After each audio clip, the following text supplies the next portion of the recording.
할렐루야. 네, 오늘은 창세기 18장 1절에서 10절까지의 말씀을 우리가 공독을 했습니다.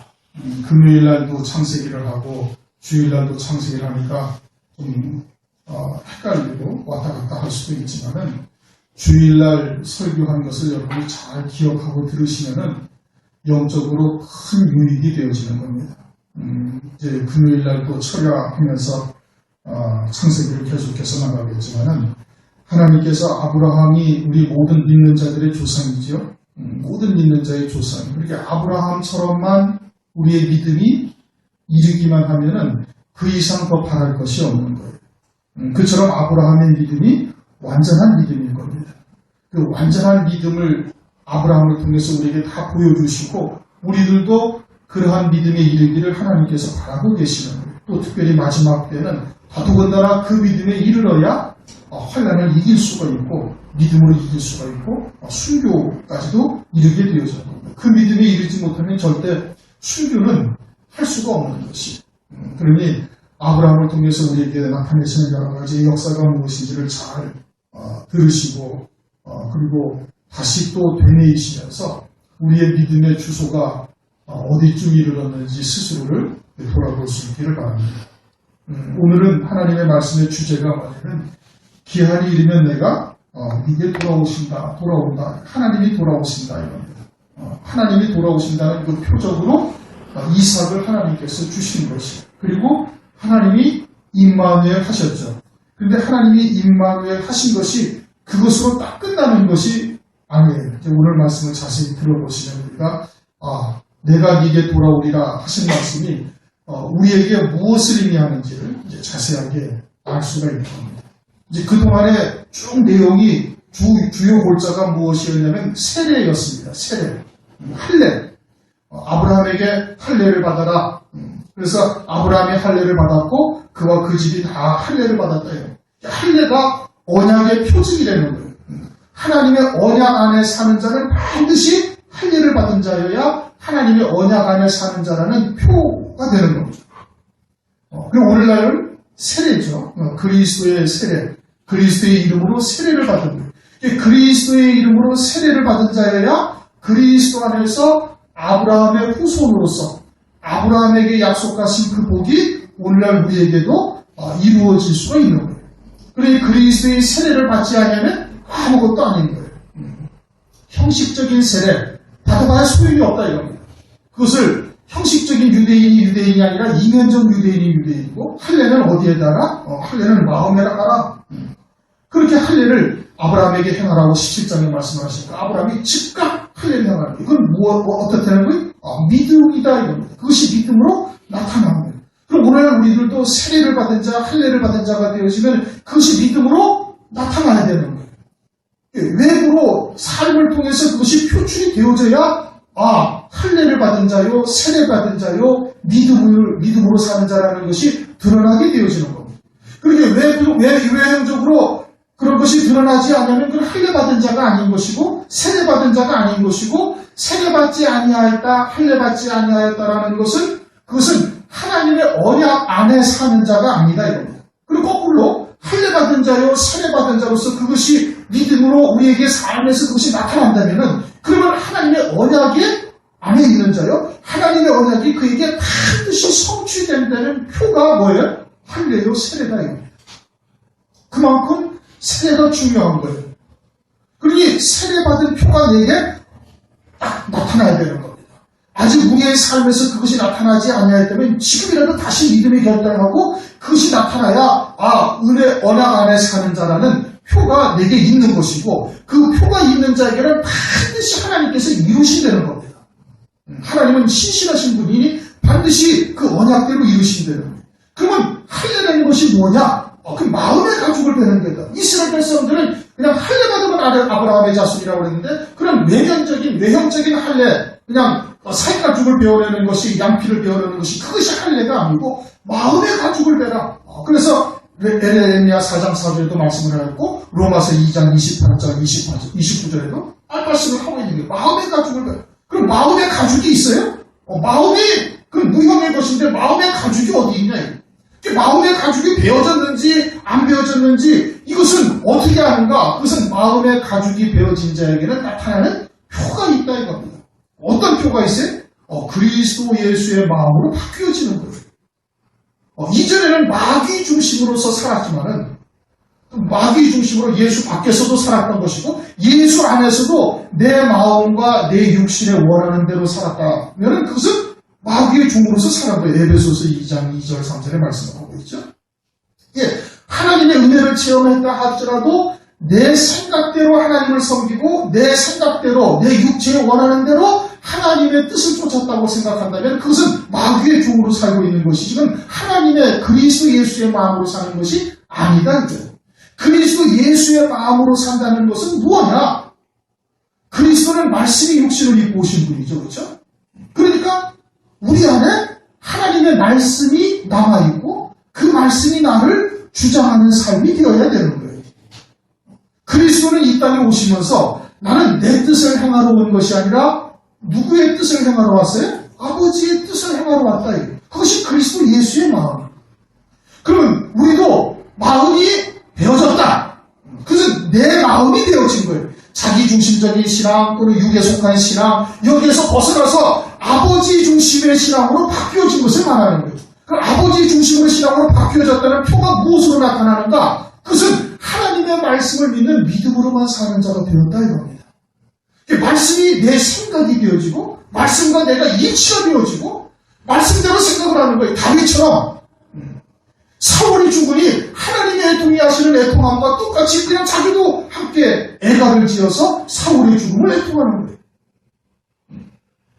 다윗이 자기의 바세바와 낳은 사이에 나온 아이가 딱 하나님께서 데려가 버리시다 어떻게? 즉시로 옷을 갈아입고 세수를 하고 하나님을 경배하고 음식을 먹었던 것처럼 완전히 하나님의 마음으로 내 마음이 바뀌어지는 거예요. 그것을 다시 말하면 말씀이 나를 주장하시는 것이 되는 겁니다. 하나님의 말씀을 통해서 하나님의 의지 세계, 하나님의 구원의 세계를 바라보고 그리고 그 말씀이 나를 완전히 주장하는 신령이 되어지는 거예요. 그리스도 예수의 마음으로 바뀌는 것이요. 하나님이 나를 통치하시는 마음으로 바뀌어진 것이요. 이제 히브리서 8장 10절의 말씀입니다. 하나님의 말씀이 내게 새겨지고 그리고 그 말씀이 나를 주장하시는 삶이 되어져서 하나님이 나의 하나님이 되고 내가 하나님의 백성이 되어지는 그와 같은 온전한 하나님의 자녀로서의 마음 중심이 딱 바뀌어지는 게 이게 마음의 할례를 받는 거예요. 내 생각이나 내 육신의 중심으로 교회나 신앙을 판단하거나 생각해서는 아니 되는 겁니다. 그것은 아직 마음의 가죽이 베어지지 아니하고 그러니까 옛사람은 완전히 죽어지고 그리고는 하나님의 말씀이 나를 통치하는 중심으로 딱 바뀌어져야 그리스도 예수의 마음으로 바뀌어진 것이고 마음의 가죽이 베어진 자다 이겁니다. 그렇게 마음이 가죽이 베어진 자는 네 집도 너와 네 집이 세례를 받으라 이겁니다. 마가복음 16장에도 믿고 세례를 받은 자는 구원을 얻어요. 그 세례를 받는 게 누가 세례를 받는 거예요? 너와 내 집이 다 세례를 받는 거예요. 루디아의 집이 세례를 받았고 그 간수의 집이 다 세례를 받았다는 것은 이전의 육체가 아니라 이제는 하나님의 말씀을 믿는 믿음으로 사는 몸으로 딱 바뀌어진 것이다. 이전에는 육체가 나를 주장하는 삶이었지만 이제는 육이 주장하는 것이 아니라 완전히 하나님의 말씀을 쫓아 믿음으로 열매 맺는 삶으로 딱 바뀌어진 것을 말하는 겁니다. 그러면 이전에 육체이 원하던 바대로 하나님을 섬겼던 삶에서 완전히 바뀌어져서 이제는 육체의 일락을 다 버려버리는 거예요. 끊어져 버리는 거예요. 베어져야 되는 거예요. 술, 담배나 이런 걸 좋아하는 자들도 술, 담배에서 다 끊어진 자가 되어지는 것이고 여러 가지 육신의 일락을 쫓아서 TV 드라마를 보고 무슨 취미 생활을 하고 바둑을 치고 낚시를 다니고 어쩌고하는 삶의 육체의 일락을 주도들 모든 삶에서 다 끊어진 자가 되어져야 되는 겁니다. 그것이 너와 네 집이 할례를 받은 거예요. 요점을 다시 설명을 드려야 오늘 하는 말씀이 이해가 되어지기 때문에 그러는 겁니다. 지난 시간에는 마음이 할례를 받는 것이 무엇인지를 제가 정확하게 딱 설명을 미처 못 드렸는데 오늘 딱 기도하면서 생각이 나요. 마음이 완전히 할례를 받는 것은 말씀이 나를 주장하는 삶이 되는 거예요. 내 생각, 하나님을 향한 내 생각 또는 그 이전에 예수 믿기 이전의 삶은 뭐 말할 것도 없고 예수를 믿으면서도 하나님을 향한 내 생각이 아니라 말씀이 나를 딱 주장해야 그것이 마음의 할례를 받는 것이고 그렇게 되어진 자는 이제는 네 집도 할례를 받아야 된다. 네 집도 세례를 받아야 되는. 그 집이 세례를 받는다는 것은 영을 담고 있는 육체를 말하는 것이고 이제는 육체의 일락을 쫓아서 하나님을 섬겼던 그날 삶에서 완전히 베어져서 이제는 육체도 이제는 하나님의 말씀을 이루는 도구로서만 딱 사는 삶이 되어지는 거예요. 그러니까 바둑을 좋아하는 자는 바둑을 다 끊어야 돼. 바둑이 다 끊겨지고 싫어지고 세상 노래를 좋아하는 사람들 이제 세상 노래가 가사도 생각도 안 나고 그리고는 뭐 축구를 좋아하는 사람은 축구도 다 끊고 뭐 드라마나 또는 자기의 육신의 일락을 줬으면 낚시를 좋아하는 사람 그건 다 베어진 자가 되어져야 되는 거예요. 오직 하나님의 말씀을 믿는 믿음으로만 사는 목숨으로 딱 바뀌어진 것이 너와 내 집이 세례를 받은 자가 되어지는 거예요. 그렇게 세례받은 자여야 구원에 이르게 되어지는 거예요. 우리가 말하는 구원이라는 것은 하늘에 예비된 영광에 합당한 온전한 믿음의 삶을 사는 것을 구원이라고 말씀을 드리는 겁니다. 그와 같은 구원에 이르는 거예요. 그래서 마가복음 16장 16절 믿고 세례를 받은 자는 구원을 얻으리라. 믿고 세례를 받은 자. 어디 세례를 받은 자? 마음의 세례를 받은 자, 그 다음에 집의 세례를 받은 자, 집의 세례를 받은 자가 다 되어지는 거예요. 그렇게 되어지면은 로마서 12장 1절 2절 말씀처럼 산 제사를 드리는 자, 산 제물로 드리지는 자예요. 이제 살아있으나 내가 산 것이 아니에요. 내 안에 그리스도께서 사실 삶이 되는 거예요. 내 안에 그리스도가 산다는 것은 말씀이 이제는 나를 통해서 육신을 입고 내 안에 임하신 것이 되어져서 이제는 말씀이 나를 주장하는 삶이 된 거예요. 그것은 누가 사는 거예요? 그리스도로 사는 거예요. 그래서 나는 산 제물로 그냥 주님 앞에 딱 드려지는 자가 되어져요. 그래서 주님 앞에 딱 드려진 자가 되어지면 어떻게 되는가? 로마서 12장 2절 너희는 이 세대를 본받지 말고 이 기존의 육에 속아서 삶을 살던 그 세대와 완전히 구별된 자가 딱 되어진다 이겁니다.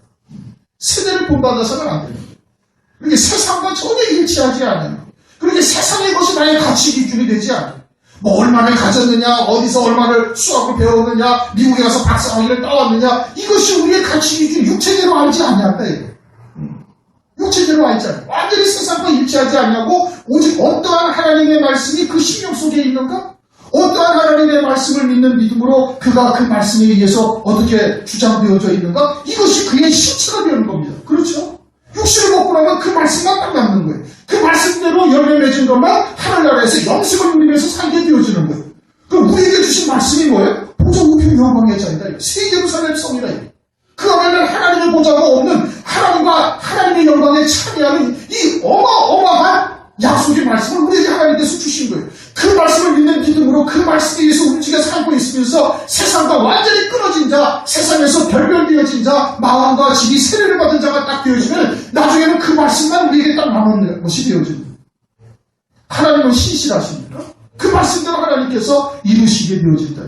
그래서 이 세대를 본받지 말고 오직 마음을 새롭게 한다는 것은 새 사람을 입는 것이요, 새 피조물이 되어지는 것이요, 새 생명으로 사는 것을 말하는 거예요. 마음이 그냥 이제 내가 하나님을 쫓는 마음으로 바꾸자, 하나님의 말씀을 믿는 믿음으로 바꾸자 이것이 아니에요.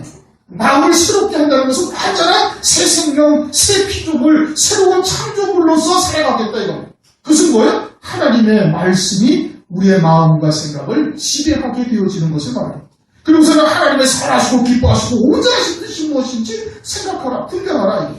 하나님의 말씀을 통해서 아버지의 온전하신 뜻을 이루는 도구로서만 이 땅에서 사는 삶이 되어지는 거예요. 로마서 12장 1절 2절 말씀이 그겁니다. 그것이 너와 내 집이 세례를 받은 자가 되어지는 거예요.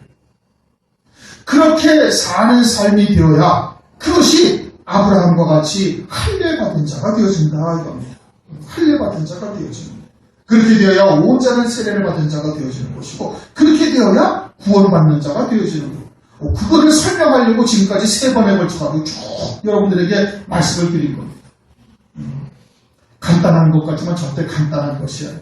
그와 같이 온전히 할례 받은 자, 세례 받은 자가 되게 하시기 위해서 여러 가지의 환경을 우리에게 조성해 놓으신 거예요. 세례 받은 자로 세우시기 위해서 온전히 할례 받은 자, 너와 내 집이 다 할례 받은 자가 되기 위해서 우리의 모든 환경을 하나님께서 조성해 놓으신 겁니다. 그것을 깨달았으면 어떻게 돼? 그 믿음에 빨리 쓰시면 되는 거예요. 그러면서 이제 오늘 18장 1절, 2절 말씀을 이제 하면서 하시는 거예요. 그렇게 세례를 받았잖아요. 17장 마지막에 할례를 완전히 받았다. 아브라함과 그 집이 다 할례를 받았다는 것은 이 믿음에 아브라함이 서 있다 이 뜻인 겁니다. 그 믿음에 딱 서 있으니까 하나님께서 아브라함이 과연 할례 받은 자인지 아닌지를 테스트를 하시는 겁니다. 이제 시험을 하는 거예요. 과연 할례 받은 자이냐 아니냐 이것을 지금 이제 18장에서 하나님께서 아브라함을 시험을 하시는 겁니다. 1절 여호와께서 마므레 상수의 숲을 근처에서 아브라함에게 나타나시니라. 오전쯤에 그가 장막문에 앉았다가 눈을 들어본 적 사람 셋이 맞은편에 있는 자라. 그가 그들을 보자 곧 장막문에서 달려나가 영접하며 몸을 땅에 높여 가로되 주여 내 주여 내가 주께 은혜를 입었사오면 원컨대 조금 떠나가지 마옵시고 물을 조금 가져오게 하사 당신들 발을 씻으시고 나무 아래 쉬소서. 우리는 이제 성경의 뒷부분을 다 읽었으니까 여기가 하나님과 하나님의 천사들이 이렇게 현현하셨다. 이제 성자 하나님이 이렇게 현현하셨다는 것을 우리는 이미 알고서 이 말씀을 읽으니까 은혜가 안 되는 거예요. 아브라함은 하나님인 줄 몰랐어요. 히브리서 13장 2절 손님 대접하기를 잊지 말라 이로써 부지 중에 천사를 대접한 이들이 있었느니라. 이게 누구를 말하는 거예요? 아브라함을 말하는 거예요. 그런데 부지 중이라는 게 몰라내는 거예요. 하나님으로 모르는 거예요. 아브라함이. 하나님을 주서 모르고 그저 부지 중에 나그네가 오니까 그를 아주 하나님처럼 섬긴 겁니다. 하나님처럼 섬기고 하나님의 사자처럼 섬겼다 이 뜻이에요. 하나님으로 알고 섬긴 게 아니에요. 그런데 하나님의 사자로 하나님처럼 아브라함이 받들어 섬긴 거예요. 그것이 할례 받은 자의 삶이다 이겁니다. 무슨 결론적으로 얘기하면 그거부터 말씀을 드려요. 할례 받은 자의 삶이 뭐야? 내게 다가오는 모든 것을 하나님의 섭리, 하나님의 은사로 보는 겁니다. 로마서 8장 32절 자기 아들을 아끼지 아니하시고 우리 모든 사람을 위하여 내어주신 이가 어찌 그 아들과 함께 모든 것을 우리에게 은사로 주시지 아니하겠느냐. 이 말씀을 잘못 이해하면은 그저 우리에게 다른 어떤 은사 주시는 것을 말씀하시는 것이 아닌가 이렇게 생각을 하는데 그거 아니라 하나님 아버지께서 이 천지와 만물을 창조하시고 하나님의 자녀들을 하나님의 정하실 때 이곳으로 보내셔서 창세전에 예비하신 영광을 얻을 자로서 길러가시기 위해서 이 모든 천지와 만물을 지으신 거예요. 그렇죠? 그러면서 독생자 예수 그리스도께서 오셔가지고 피 흘려 속죄 구원을 이루셔서 하나님 앞에 흠없는 자로 우리를 이미 만들어 놓으셨어요. 그렇게 주신 하나님께서 모든 것을 우리에게 다 은사로 주셨다 이겁니다. 모든 것을 다 다시 말하면 떡으로 다 주신 것이지 하나도 우리에게 해가 되게 주신 것은 아무것도 없다 이 뜻이에요. 그러니까 그 모든 것을 다 우리에게 하나님께서 주신 선물로 다 받으라 이런 말씀인 겁니다. 그래가지고 하나님께서 나그네가 딱 오신 이 나그네로 하나님께서 이 아브라함에게 주신 이분들을 그냥 하나님의 사자처럼 하나님처럼 아브라함이 섬기는 거예요. 왜? 모든 것을 은사로 주셨다. 그저 나는 여기에 청지기일 뿐이고 하나님의 뜻을 이루는데 쓰임받는 도구일 뿐이고 모든 것이 하나님의 은혜로 주신 것이다 해서 하나님처럼 섬겼다 이 뜻인 겁니다. 그것이 할례 받은 자의 삶인 것을 아브라함을 통해서 우리에게 보여주시는 거예요. 그럼 우리 안에 있는 이 형제들을 다 어떻게 섬겨야 돼? 하나님처럼 섬겨야 돼. 아니면 하나님이 보내신 사자처럼 섬겨야 돼. 교회 안에서뿐만 아니라 교회 밖에서도 똑같이 그렇게 섬겨야 될 것을 말씀을 하고 있는 겁니다. 그 예로 사도 바울이 다메섹 도상에서 주님을 만납니다. 그렇죠? 주님을 만납니다. 햇빛보다 더 밝은 빛이 세상에서 그렇게 밝은 빛을 볼 수 없을 정도로 밝은 빛이 사도 바울에게 비치셔서 사울아 사울아 네가 어찌 나를 핍박하느냐. 주여 누이시니까 나는 네가 핍박하는 예수님이야. 사울은 예수님을 핍박한 적이 없습니다. 근데 누구를 핍박했어요? 예수 믿는 자들을 핍박했어요. 예수 믿는 자들이 누구예요? 예수 믿시다. 그리고 예수 믿는 자를 핍박한 것이 예수님을 핍박한 것이 되는 거예요. 그래서 마태복음 25장 41절을 보면 뭐라고 말씀하시고 있는가 하니, 너희가 여기 있는 내 형제 중 지극히 작은 자 하나에게 한 것이고 내게 한 것이니. 예수님이 영광을 입고 이 땅에 오실 때 양과 염소를 심판하신다고 말씀을 하고 있죠. 양과 염소를 심판하시는데 양은 오른편에, 염소는 왼편에 두신다고 이렇게 말씀하고 있어요. 그러면서 오른편에 둔 양들에게 너희는 내가 굶주렸을 때 먹을 것을 주었고 감옥에 갇혔을 때 돌보아주었으며 병들었을 때 어떻게 하고 벗었을 때 입을 것을 주었고 너무 저저 막쭉 말씀. 주여 우리가 언제 그렇게 하셨나이까? 그때 하신 말씀이 너희가 여기 내 형제 중 지극히 작은 자 하나에게 한 것이고 내게 한 것이니라. 그것이 주님에게 하신 것이다. 주님을 접대한 것이다. 사도 바울과 같은 신적한 지금 이 아브라함과 같은 마음은 어떠한 마음이냐? 할례받은 자의 마음은 모든 것을 다 주님이 내게 주신 것이고 내게 있는 것, 내게 주님이 있는 주변의 모든 환경도 주님이 다 주신 것이고, 그리고 우리는 그 안에서 천지기로서 하나님의 뜻을 이루는 도구로서 쓰임받는 존재일 뿐이고, 그러니 모든 내게 오는 자들은 다 하나님의 사자처럼 그렇게 영접하는 자가 돼요. 내 것이 하나도 없는 거예요. 자기도 자기가 아니라 그리스도의 것으로 완전히 사는 자가 되어져서 믿음으로만 살고 있는 아브라함이 되어졌으니 과연 그러한지 하나님이 사람으로 나타나십니다. 그러자 아브라함이 어떻게 했어요? 아주 그냥 하나님처럼 섬기는 거예요. 벌떡 일어나가지고 내가 자기 정오에 그 뜨거운 여름에, 뜨거운 여름이 아니라 햇볕이 내려쬐는데 정오에 상수리 나무 가려서 그늘에서 편히 쉬고 있는데 사람이 지나가면 그냥 지나가는 것보다 하고 봐보면 되는 건데, 그러지 않냐고 쭉 달려가서 어떻게 그를 영접하고 하나님의 사자처럼 하나님처럼 이렇게 섬긴다 이런 거예요. 내게 다가온 모든 환경을 하나님이 주권 안에서 하나님이 내게 역사하시는 역사로서 받아들이고 그렇게 하나님처럼 섬기며 하나님의 도구로서 살고 있는 아브라함이, 이것이 할례받은 자의 우리의 삶이 되어져야 한다라는 것을 지금 말씀을 하고 있는 겁니다.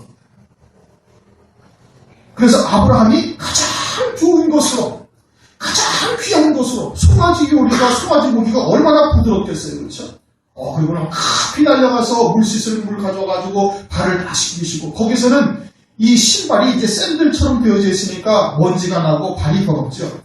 그러니까 손님을 접대하는 가장 좋은 가장 최상의 그런 대접이 발 씻을 물을 가져서 발을 씻겨주고, 그리고 먼 길을 왔을 때 음식을 대접하는데 그 음식도 아주 좋은 것으로 송아지로 이제 8절까지 그렇게 말합니다. 송아지와 버터와 우유와 그리고 고운 가루로 반죽해서 떡을 만들어서 빵을 만들어서 아주 극진히 대접하면서, 그리고 종처럼 서서 섬기는 것이. 그러니 우리도 교회 안에서 어떻게 해야 돼? 이렇게 해야 됩니다. 그 말씀을 준비하면서 저도 많이 회개했습니다. 우리 성도들을 하나님처럼 섬겨야 되는데, 하나님의 사자처럼 섬겨야 되는데, 혹시 나는 그 위에 군림하고 있었지는 않은가, 그런 생각도 들기도 하고, 물론 종은 이제 하나님의 말씀으로 여러분들에게 섬기는 것이 사실은 종의 본분이죠. 그게 본분이고, 그리고 또 서로 이렇게 마땅히 섬겨야 되는 겁니다. 그리고 교회 안에서 그와 같은 섬김이 먼저 있어야 되는 것이고, 그런 섬김이 몸에 배면은 세상에서는 어떻게 자연히 그렇게 섬기는 자가 될 수가 있는 겁니다. 그렇게 작은 자 하나를 하나님의 그냥 충실한 종으로서 섬기는 것이 되어질 때, 그것이 온전한 할례받은 자의 삶이 되어짐을 우리에게 지금 보여주시고 있는 겁니다. 영적인 시각에서 볼 수 있는 자가 되어야 되는 거예요. 모든 사물이나 환경이나 사람이나 이 모든 것을 그리스도의 시각으로, 모든 것을 하나님께서 은사로 우리에게 주셨다 생각을 하고 그렇게 받아들일 수 있는 자가 되어야 되는 겁니다. 그것이 할례받은 자예요. 너와 내 집이 세례받은 자가 되어지는 겁니다. 그렇게 되어지자 그것을 이제 다 하나님께서 이제 드신 다음에 8절, 9절 그들이 아브라함에게 이르되 네 안에 사라가 어디 있느냐? 하나님이 사라가 어디 있는지를 몰라서 지금 물으시는 거 아니죠, 그렇죠? 전능하신 하나님인데 사라가 어디 있는지를 모르시겠습니까? 그런데 그럼 사라가 어디 있느냐라고 묻는 것은 무엇을 말하는 거예요? 그의 영적인 주소가 어디냐 이겁니다. 창세기 3장 8절에 하나님께서 아담에게 찾아오셔가지고 아담아 네가 어디 있느냐? 그 아담이 어디 있는지 에덴 동산에 어디 숨어 있는지를 몰라서 하나님이 물으시나요? 그게 아니죠. 이미 구원해 놓으시고 찾아오신 그와 같은 하나님을 네가 알고 있느냐? 네 영적인 위치가 어디냐? 구원받은 자리에 있는가? 아니면은 벌하러 오시는 하나님으로 알고 있는 그러한 자리에 있는가? 이것을 하나님께서 지금 묻고 있는 거거든요. 아담아 네가 어디 있느냐?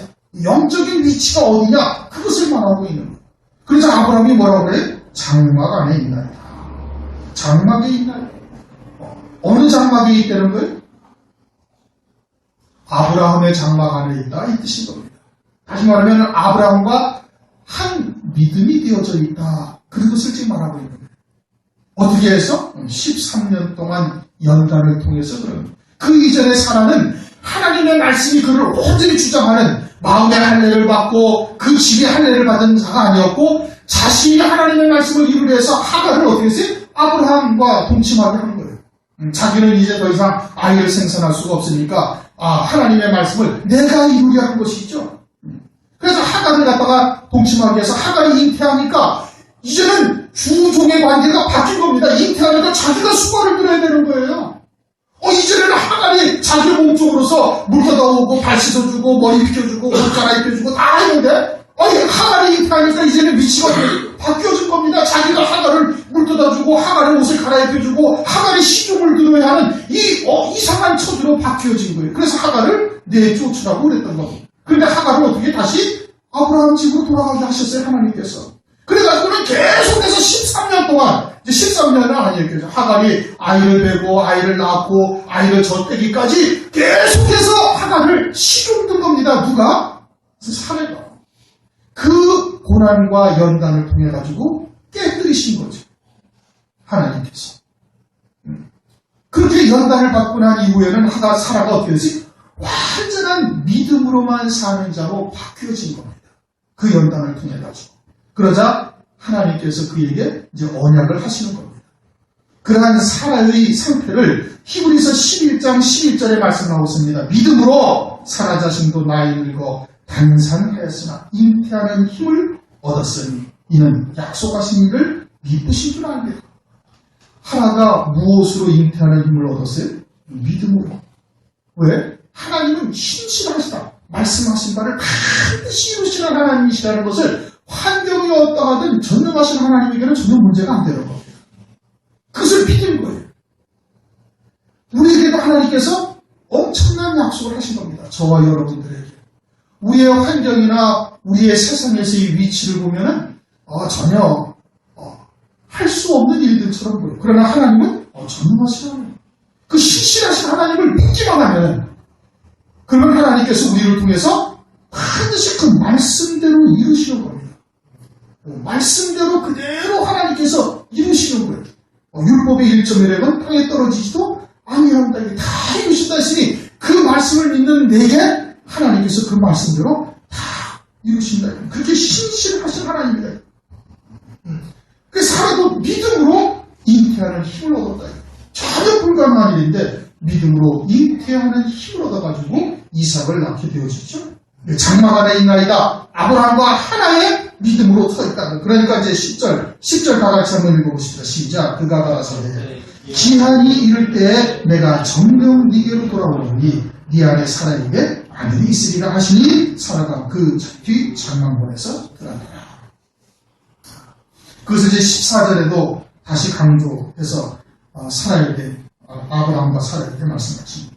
기한이 이를 때에 정령 네게로 돌아오리라. 하나님이 임마누엘 하신다 하는 것도 역시 마찬가지인 겁니다. 하나님이 돌아오신 거예요. 하나님이 돌아오신 거죠. 그런데 하나님이 임마누엘 하신다는 것도 하나님의 많은 약속의 말씀 가운데 하나인 겁니다. 그 말씀이 이루어진 것일 뿐이에요. 다시 말하면은 하나님이 내가 네게 돌아오리라 하시는 것은 무엇을 말하는가? 그것은 아브라함에게 하나님의 약속하신 말씀이 있고 그 약속의 말씀이 반드시 성취되리라. 너를 통해서 성취되리라. 이것이 내가 네게 정령 기한이 이르면 돌아오리라 이 뜻인 겁니다. 그래서 예수님이 육신을 입고 이 땅에 오신 것도 하나님의 말씀의 성취예요. 그런데 하나님의 약속의 말씀의 성취가 그것뿐만이 아니라 우리에게 주신 하나님의 약속의 말씀의 성취가 아브라함에게 주신 말씀의 성취가 많이 있어요. 열 왕들이 나리라. 이 땅 가나안 땅을 영원한 기업으로 주리라. 생육 번성하리라. 씨 준다하여 하늘의 물결과 같고 바다의 모래와 같이 산심이 번성하리라. 그런 약속의 말씀을 아브라함에게 주신 것이, 그리고 그 약속의 말씀이 그대로 이루어지는 것이, 그것이 하나님께서 내가 네게 돌아오리라. 말씀의 성취가 예수 하나님이 우리에게 돌아오신 것이 되는 거예요. 그것은 그 표적으로 누구를 주셨어요? 이삭을 낳게 하신 거예요.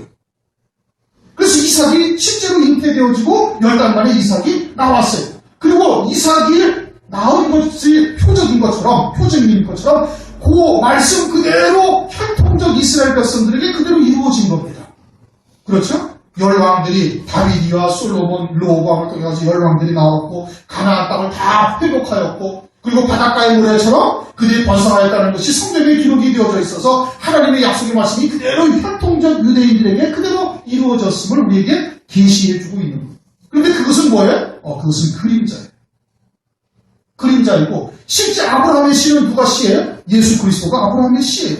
갈라디아서 3장 16절에 많은 자손들이라고 말씀한 것이 아니라 딱 하나를 말씀하셨으니 그것은 그리스도다. 그리고 그리스도 안에서 믿음으로 말미암아 우리가 아브라함의 후손, 영적인 이스라엘이요, 영적인 유대인들이 되는 것이요. 그런데 믿음으로 말미암아 아브라함의 후손된 자들에게 아브라함과 함께 그 복을 받을 수가 있는 거예요. 그 유업을 함께 누릴 수 있다. 갈라디아서 3장 9절, 갈라디아서 3장 28절, 29절에 쭉 말씀을 하고 있는 것 아니겠습니까? 그리고 그 표적으로 처녀가 잉태하여 아들을 낳을 것이다. 우리에게 또 다른 영적인 이스라엘에게 이제 예수께서 임마누엘 하실 것을, 마치 이삭이 잉태되어 믿음으로 말미암아 잉태되어 이삭이 낳았던 것과 같이 처녀가 잉태하여 아들을 낳을 것이라고 이사야서 7장 14절에 말씀을 하고 있는 겁니다. 이사야서 7장 14절에 약속의 말씀을 하신 대로 예수님이 마리아의 몸을 통해서 성령으로 잉태하여 이 땅에 임마누엘 하셨어요. 마치 이삭을 잉태하여 낳았던 것과 똑같이 예수님이 잉태하여 낳으셨어요. 마리아의 태를 통해서 나오셨어요. 그건 뭐예요? 그것은 그리스도 안에서 하나님이 하신 언약의 말씀이 반드시 성취되리라는 표적으로 예수님이 이 땅에 오신 겁니다. 무슨 뜻인지 이해가 되시나요? 하나님이 내가 네게 기한이 이르면 정령 돌아오리라 하시는 표적으로 사라에게 아들이 있을 것이다 라고 말씀하셨어요. 그리고 그 말씀대로 이삭을 낳으셨다. 이삭을 하나님께서 잉태케 하셔가지고 낳게 하셨어요. 그리고는 실제 혈통적 유대인들에게 아브라함에게 하셨던 말씀대로 그대로 이루신 거예요. 가나안 땅을 다 주셨죠. 다 아브라함에게 약속하셨던 땅을 다 주셨어요. 솔로몬의 때. 그리고 바닷가의 모래처럼 생육 번성하게 하셨어요. 그리고 왕들이 나오게 하셨어요. 그것은 그림자다 이겁니다. 실상은 뭐예요? 실상은 예수 그리스도가 처녀가 잉태하여 아들을 낳을 것이다. 그 이름을 임마누엘 하신 것처럼 그 이름대로, 그 말씀대로 예수 그리스도가 나오셨고 그 예수 그리스도가 이 땅에 혈육의 몸을 입고 이 땅에 오신 것은, 그것은 그리스도 안에서 하나님의 자녀들에게 하신 모든 약속이 반드시 성취되리라는 것에 대한 표징이다 이겁니다. 그리고 그 말씀을 믿는 자들에게는 하나님은 신실하시니 반드시 이루신다는 거예요. 그러면 그리스도 안에서 남아있는 하나님의 약속들은 뭐예요? 주님께서 다시 오실 것과 메시아 왕국이 이 땅에서 이루어질 것과 그때 첫째 부활하는 성도들, 어린 양 안에 그리스도의 신부들과 말미암아 혼인잔치가 있을 것에 대한 약속이 남아있는 거예요. 아브라함에게 하셨던 약속이 영적인 이스라엘을 오늘날 우리들에게 그대로 지금 남아있는 것이고, 그 약속은 반드시 이루어질 것이라는 것의 표적으로 예수님이 이 땅에 성육신 하셔가지고 십자가에서 부활하신 것을 말씀을 하고 있는 거예요. 그러면은 그러한 약속이 우리들에게 반드시 성취된다는 보장이다 이겁니다. 표적이다 이겁니다. 그러니 그 말씀을 믿는 자들에게는 반드시 주의 재림의 때와 재림의 때 그리스도의 신부 될 것과 천년왕국에서 왕이 될 것과 그와 같은 말씀을 믿는 자들에게 반드시 이루어질 것에 대한 표적으로 예수님이 임마누엘 하셨다는 것을 말하고 있는 거예요. 그 하나님은 신실하셔서 반드시 그 약속을 이루시는 거예요. 그 약속을 이루시는데 누구에게 이루시느냐?